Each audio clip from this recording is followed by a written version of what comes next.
मूर्ख वानर, अन्य राक्षसों की तरह नहीं हूं मैं। रक्त रोम हूं मैं, अमर हूं मैं। तुम चाहे कुछ भी क्यों ना कर लो, किंतु इस बार विजय अधर्म की होगी। ये रक्त रोम सबको करेगा हो।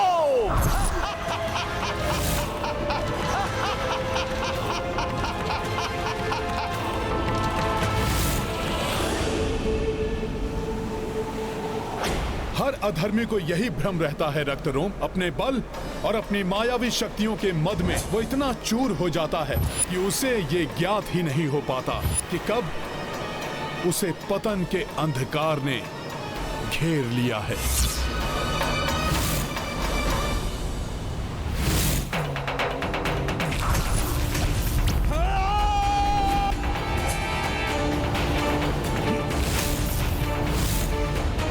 छोड़ दे मुझे वानर, मैं तुझे छोड़ूंगा ना। रक्त रोम हूं मैं। लो, छोड़ दिया सखा।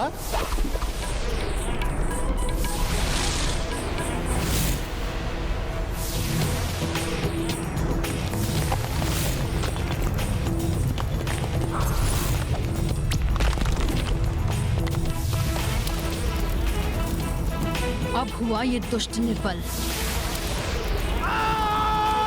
अर्थात इसके प्राण इसकी प्रतिछाया में ही। रक्तरोम, बहुत मूर्ख होते हैं तुम्हारे जैसे राक्षस जो अपने मृत पूर्वजों के दुष्परिणाम से भी शिक्षा नहीं लेते। स्वयं को बड़ा मायावी समझने वाले रक्तरोम, तुम्हारी भी अब वही गति होगी जो तुम्हारे पूर्वजों की हुई थी। जय श्री राम।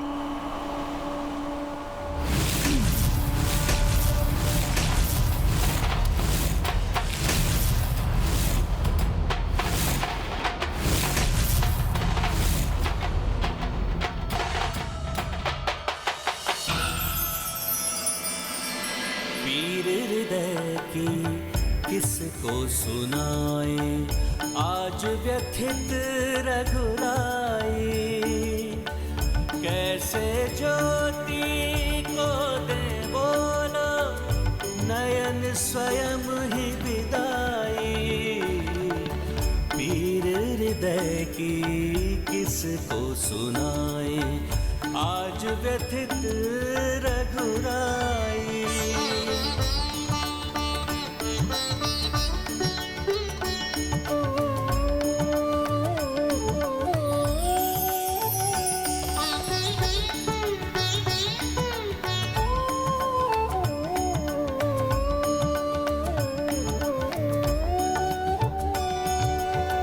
सारे सुखों से संबंधों से धर्म बड़ा है माना।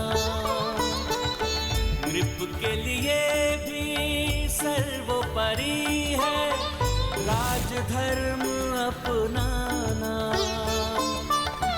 किंतु हृदय के इस स्पंदन को कैसे भला बिसराए। हृदय की किसको सुनाए, आज व्यथित रघुराई।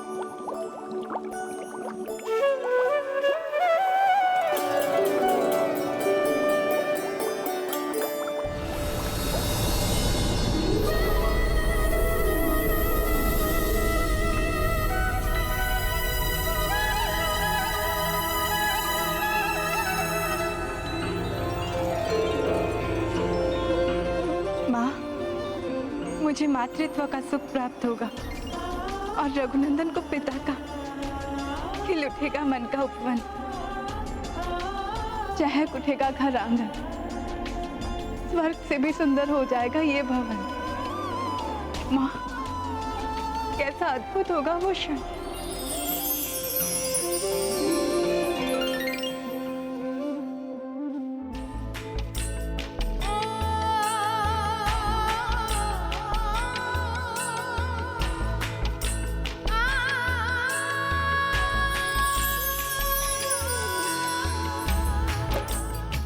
माँ, माँ, माँ।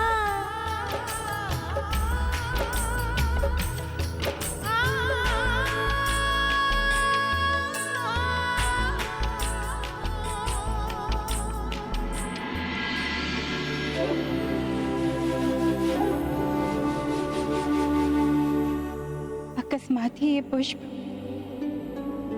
मेरे रघुनंदन, मेरे प्रियतम, अपनी प्रिय के मन की बात समझ गया। स्वामी, आपको चित्रकूट के समीप का वन स्मरण है? मुझे वहां जाकर निर्मल पावन गंगा जल का पान करने की अत्यंत उत्कंठ इच्छा है मेरी। आपकी किसी भी इच्छा को मैं कैसे मना कर सकता हूँ वैदेही? आपकी इच्छा यदि वहां जाने की है तो आप वहां अवश्य जाएंगे। मैं शीघ्र ही व्यवस्था करूंगा। ये पुष्प संकेत है कि रघुनंदन ने मुझे जो वन में ले जाने का वचन दिया था वो शीघ्र ही पूर्ण करने वाले हैं।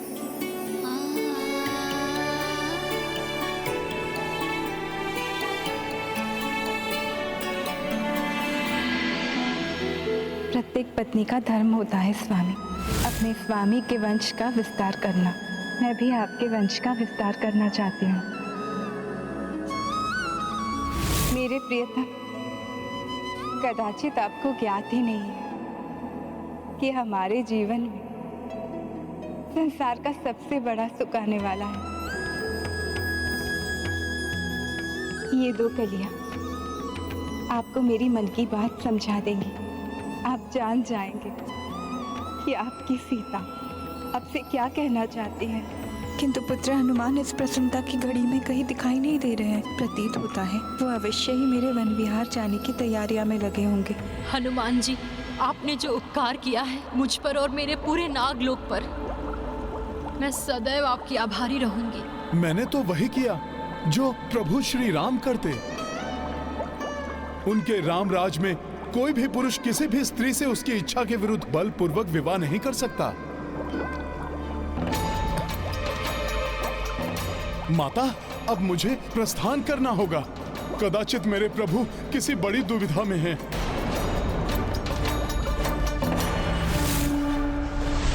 मुझे ऐसा क्यों प्रतीत हो रहा है कि मुझे इस समय अयोध्या में होना चाहिए था। ना जाने क्या होगा जब अपनी माता सीता के दुलारे हनुमान अयोध्या पहुंचेंगे।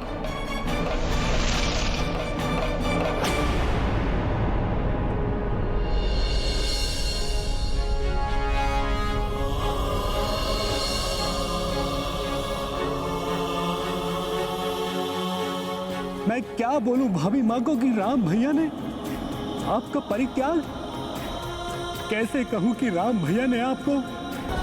नियति है ये लक्ष्मण, होनी को कोई नहीं टाल सकता। मैं भी विवश हूँ। भाभी माँ। हाँ लक्ष्मण भैया, कहिए। भाभी माँ, वो राम भैया ने मुझे आपको वन में ले जाने के लिए कहा है ना? हाँ भाभी माँ, अर्थात भाभी माँ को भी ये ज्ञात है कि राम भैया ने उनका परित्याग। मुझे ज्ञात है मेरे प्रभु मेरी वन विहार की इच्छा विलंब पूरा करेंगे। अर्थात भाभी माँ ये समझ रही हैं कि उन्हें वन विहार पर जाना है, जबकि किंतु मैं कैसे उन्हें सत्य से अवगत करवाऊं? प्रतीक्षा कीजिए आप, मैं अभी आई।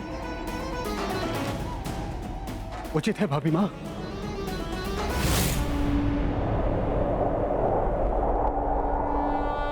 आज मेरा मन इतना अधिक विचलित क्यों हो रहा है? कहीं प्रभु श्री राम या माता सीता? नहीं नहीं, आशा है कि दोनों सकुशल होंगे।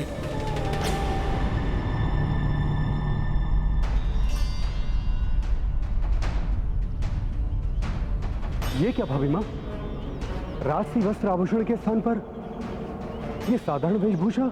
हाँ लक्ष्मण भैया, जैसा देश वैसा भेष। मैं और आपके राम भैया किसी राजा या महाराजा से मिलने तो नहीं जा रहे हैं। हम तो वहाँ वन में ऋषि मुनियों के, उनकी पत्नियों के आशीर्वाद लेने जा रहे हैं। आप देख लेना, आपके राम भैया भी ऐसी ही वेशभूषा धारण करके जाएंगे साथ में।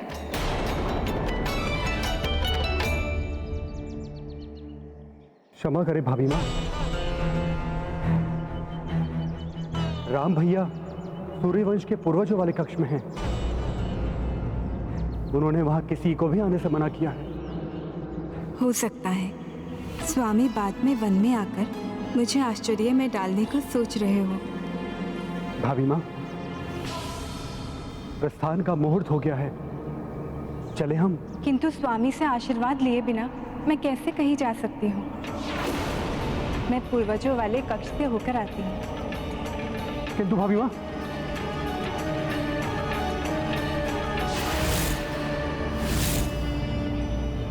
द्वार तो बंद, क्या करूं? भाभी माँ, भैया राम ने किसी को भी अपने कार्य में बाधा डालने से मना किया है।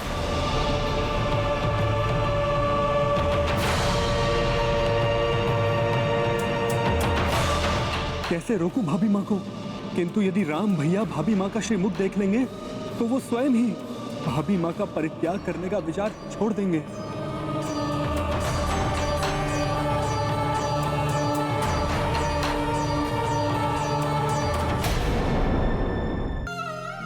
स्वामी, मुझे ज्ञात नहीं है आपके मन में क्या चल रहा है, किंतु जब आप इन सुंदर कलियों को देखेंगे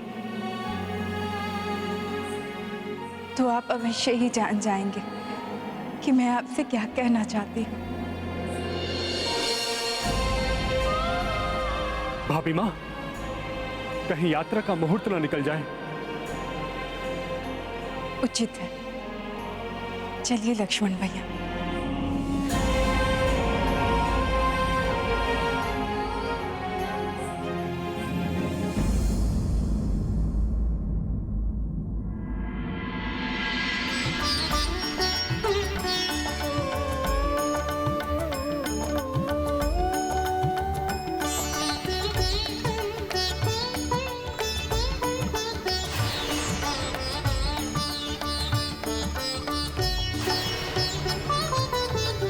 पतिव्रत का जीवन भर सीता करती आई पालन, आगामी कष्टों से निश्चिंत, पावनता से पावन। किंतु परे अब राम से होगी राम की ही परछाई, वीर हृदय की किसको सुनाए, आज व्यथित रघुराई। कैसे ज्योति को दे बोलो, नयन स्वयं ही विदाई, वीर हृदय की किसको सुनाए, आज व्यथित रघुराई।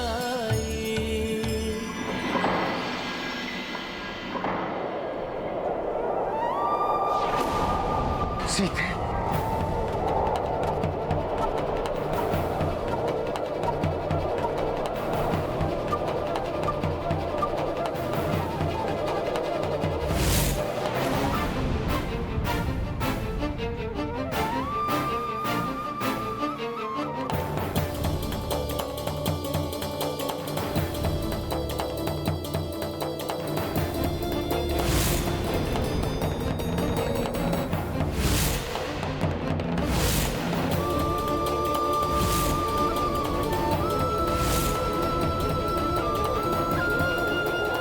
बहुत विलंब हो गया है, मुझे तत्काल उनके समक्ष पहुंचना होगा।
सीते, मेरी प्रिय, मुझे क्षमा कर देना।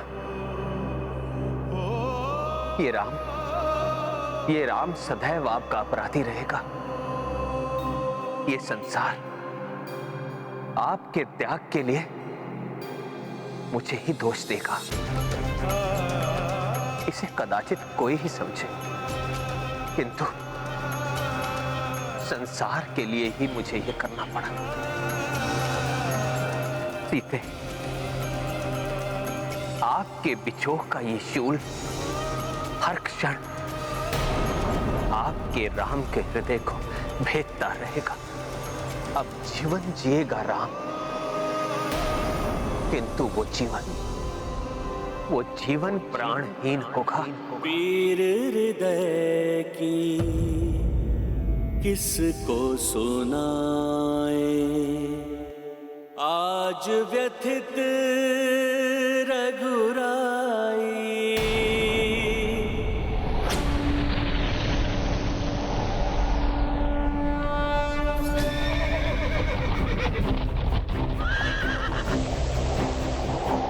यदि हनुमान ने देवी सीता को इस प्रकार जाते हुए देख लिया और उन्हें ज्ञात हो गया कि सत्य क्या है, तो अपनी माता सीता के लिए वो ना जाने क्या कर बैठे। लक्ष्मण तो क्या, कोई भी उन्हें संभाल नहीं पाएगा।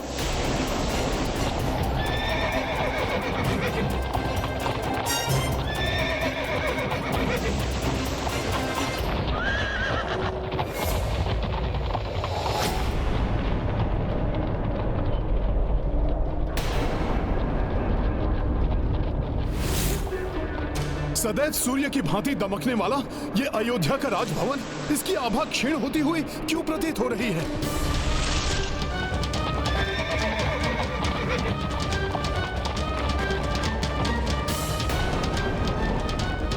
राजभवन की आभा तो और अधिक क्षीण हो गई है।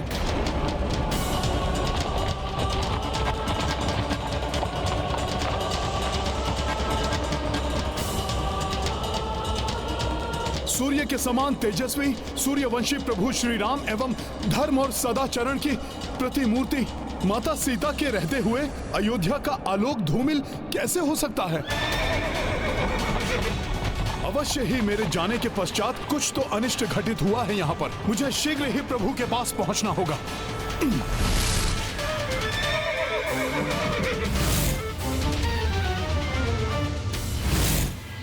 हनुमान अभी तो देवी सीता को नहीं देख पाए, किंतु जब उन्हें श्री राम द्वारा देवी सीता के परित्याग के बारे में ज्ञात होगा तो ना जाने क्या करेंगे हनुमान।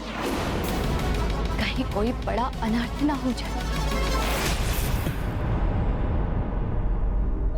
इतने समय पश्चात प्रभु श्री राम और माता सीता से भेंट होगी। मुझे लग रहा है कि जैसे मैं वर्षों से दूर हूं अपने प्रभु और माता से।